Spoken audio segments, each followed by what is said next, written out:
নারায়ণগঞ্জের নদীর পাড়ে এত সুন্দর পার্ক। दिल भर ना पाए कैसा समा है तुम यहाँ है जाहिर करूं क्या है जो मेरे इरादे तेरे हवाले में। হাতের মেহেদি উঠে যাওয়ার আগে কোথাও ঘুরতে যেতে চাচ্ছিলাম, দেখুন হাতের মেহেদি প্রায় উঠেই গেছে।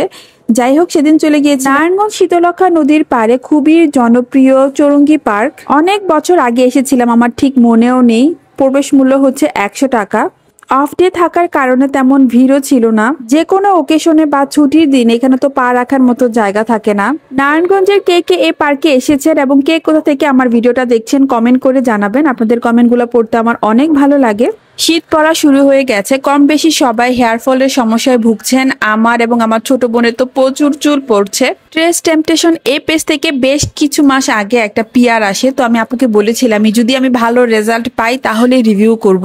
এই তেলটা যে কোনো নারিকেল তেলের সাথে মিক্স করে চুলে দিতে হয় সপ্তাহে অন্তত 2 দিন। সর্বোচ্চ 24 ঘন্টা, সর্বনিম্ন 12 অথবা 8 ঘন্টা মাথায় তেল রাখতে হবে। সরাসরি তেলটা মাথায় ব্যবহার করা যাবে না। আমি খুব ভালো করে আমার বোনের মাথায় দিয়ে দিচ্ছিলাম, আর প্রচুর হেয়ার ফল হচ্ছে। আর আলহামদুলিল্লাহ আমার আর আমার ছোট বোনের চুল পড়া আগে থেকে অনেকটা কমেছে। তো যারা চুল পড়ার সমস্যায় ভুগছেন, অর্ডার করতে চাইলে তাদের পেজে ইনবক্স করবেন। পেজটা ক্যাপশনে মেনশন করা আছে। প্রমোশনের কাজ আমার একেবারেই করা হয় না, ভালো রেজাল্ট পাওয়ার কারণে আপনাদের সাথে রিভিউটা শেয়ার করলাম। পার্কের ভিতরে দেখলাম অনেকেই ফটোগ্রাফার দিয়ে ছবি তুলছিল। এরকম ফটোগ্রাফার রাসেল পার্কেও দেখতে পাওয়া যায়। ব্যাপারটা কিন্তু বেশ ভালো। চৌরঙ্গি পার্কের রাতের ভিউটাও বেশ ভালো লাগছিল, খুব সুন্দর লাইটিং করা।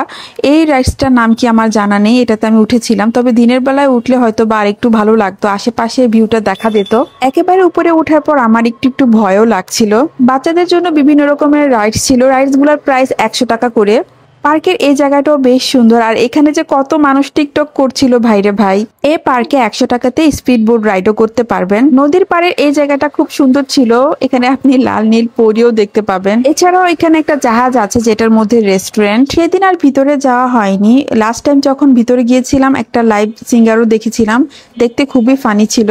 পার্কটা অত বেশি বড় না, তবে ঘুরতে ভালোই লাগছিল। ভিড় বেশি হলে হয়তো বা অত একটা ভালো লাগবে না, তো চেষ্টা করবেন অফ ডে বাদে যাওয়ার।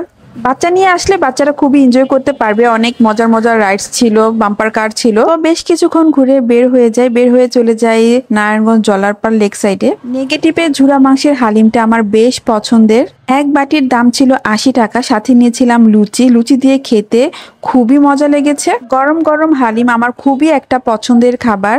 কে কে নেগেটিভের এই হালিমটা ট্রাই করেছেন জানাবেন। এটা হচ্ছে তাদের প্রাইস লিস্ট। বাসার জন্য পার্সেলও নিয়েছিলাম। জলারপাড় লেক সাইডে অনেকগুলা ভর্তা দিয়ে বেশ কয়েকটা চাপটির দোকান আছে। তারপর